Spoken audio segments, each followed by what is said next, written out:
The Lord be with you. And with your spirit. A reading from the Holy Gospel according to Matthew. Glory to you, O Lord.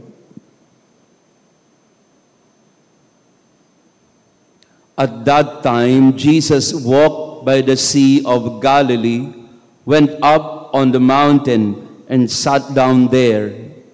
Great crowds came to him, having with them the lame, the blind, the deformed, the mute, and many others. They placed them at his feet, and he cured them. The crowds were amazed when they saw the mute speaking, the deformed made whole, the lame walking, the blind able to see, and they glorified the God of Israel.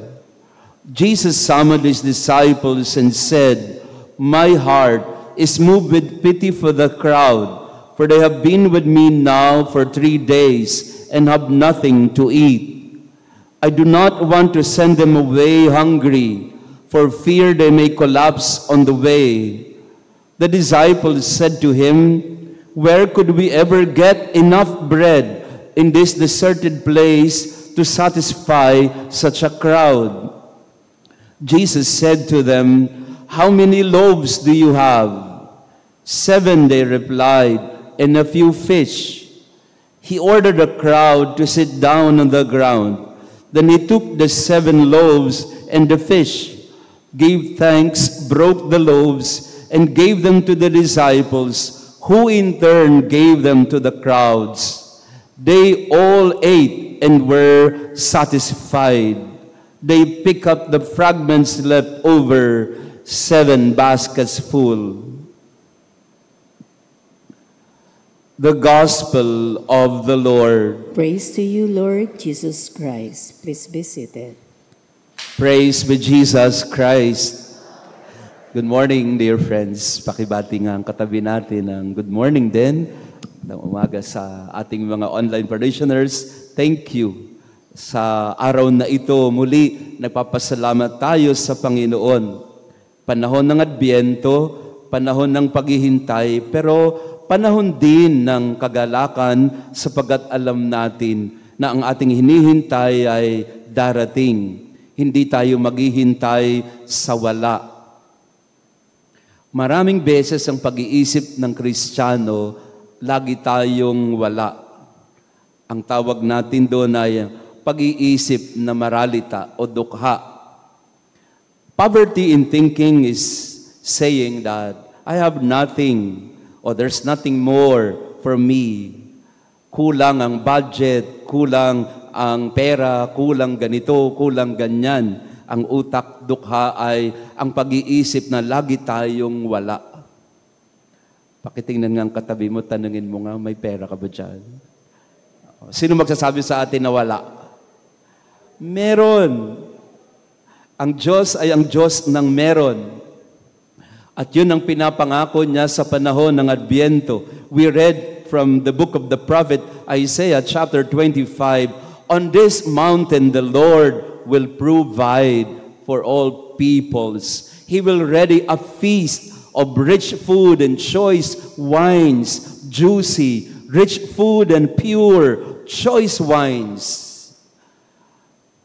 At sa Ebanghelyo, yung pangakong ito na maghahanda siya sa mga tao, tinupad niya nang pinakain niya ang mga taong nagugutom. Jesus said to them, "How many loaves do you have?"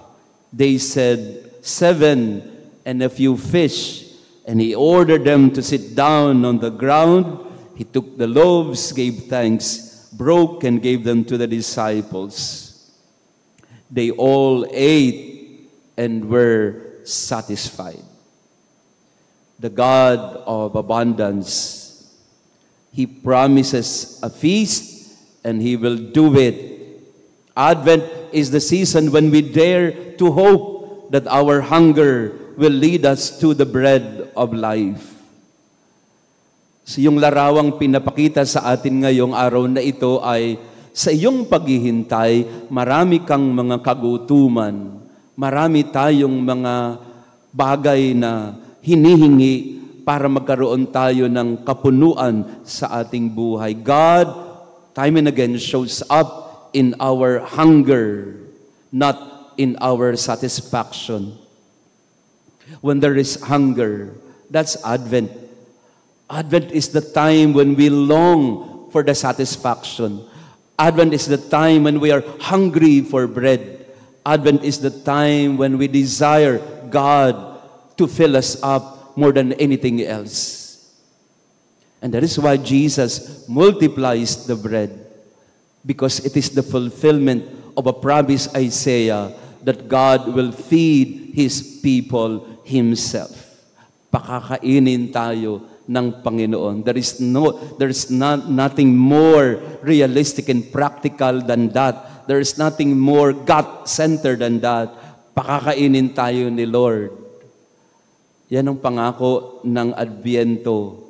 Kaya huwag tayong mag-alala sa Pasko kung may Noche Buena o wala, kung sabihin man ng DTI na 500 yan o wala. The Lord will give you food on your table. That's the first level of the prophecy. God will put food on your table. But of course, we know that it's not just the physical bread that He will provide to us. He will also fill our hunger inside, the hunger of our souls, the thirst of our spirit. The Lord will be our satisfaction. The empty manger will be filled up with the bread, with the lamb, with the baby to be born. Kaya sa misa natin ngayon, yun po yung ating pangarapin. Let us long for that. Lord, fill my hunger. Satisfy my desires. Habang pinagninilayan ko po yung 500 Noche Buena, naiintindihan ko naman po yung DTI, yung secretary na nagpapaliwanag. I know where she's coming from. But it's really a bad starting point because she's coming from the least that we can provide. Yung 500, kasya naman talaga yon. Pero pinanggagalingan noon ay yung pinakamaliit at pinakamababa na pwede mong panggalingan para magkaroon ka ng maayos na Noche Buena. Tiningnan ko yung kanyang itemized version ng 500. Nakalagay doon, 1/8 ground pork. Sino magbebenta sa'yo ng 1/8 na ground pork? Gano'n ba kalaki yung 1/8? Ewan ko sa inyo, kayo namamalengke dyan eh. She's coming from a good intention. But she's coming from the least that you can provide for your people. Habang iba na nanagana ng sandamakmak na kaperahan. And God is not like that. With the 7 loaves in the gospel, He can feed the 5,000. He can feed the 4,000 and more. At yun ang dapat nating tingnan sa Paskong ito. Maglalagay ang Panginoon ng tinapay. Maaaring hindi sa hapag, pero pupunuin niya ang ating puso ng pag-asa. Pupunuin niya ang ating kalooban ng liwanag. We will never go hungry because the bread of life is here. Ihahain siya ng Panginoon sa ating lahat to be the food that will satisfy our hunger. Praised be Jesus Christ. Now and forever.